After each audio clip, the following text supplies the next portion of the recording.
நீங்க வந்து எ அ இந்த ஞானத்தினாலேயே ஆ உங்களுடைய ஆன்ம நிலையை நீங்க அடைய வேண்டும் அப்படின்னா, உங்களுக்குள்ள வந்து அ சித்தா அப்படின்றது வந்து ஆக்டிவா இருக்கும். ஆக்டிவா இருக்கணும்.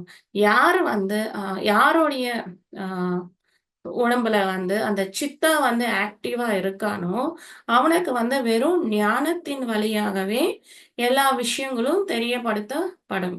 அப்படி இல்லன்னா, பக்தியோட இருக்காங்க வச்சுக்கோங்களேன், அவங்களுக்கு அந்த சம்ஸ்காரம் அதாவது அந்த பக்தி மார்க்கத்திலேயே வந்து ஒரு குரு வந்து அவங்களுக்கு வந்து அந்த ஞானத்தை அ ம அந்த அவேர்னஸ குடுக்கறது. அதாவது ஆன்ம நிலையை குடுக்கறது, அந்த நிலையில நடக்கும்.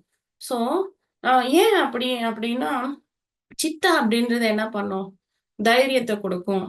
எ யோ ஒண்ணும் தெரியாத விஷயத்த தெரிஞ்சுக்கிற மாரி ஒரு புஷ் ஒண்ணு குடுக்கும்.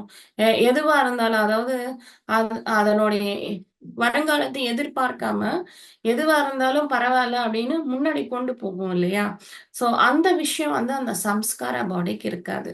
ஸோ அவங்க ரொம்ப மெல்லியமா இருப்பாங்க. ரொம்ப சாஃப்ட்டா இருப்பாங்க. ஸோ அவங்களுக்கு வந்து அந்த குரு பாதை வந்து சரியா இருக்கும். ஒரு குரு, ஒரு சிஷ்யன் அவங்க வந்து இவங்களுக்கு வந்து ஞானத்தை அந்த மாதிரி குடுக்கலாம்.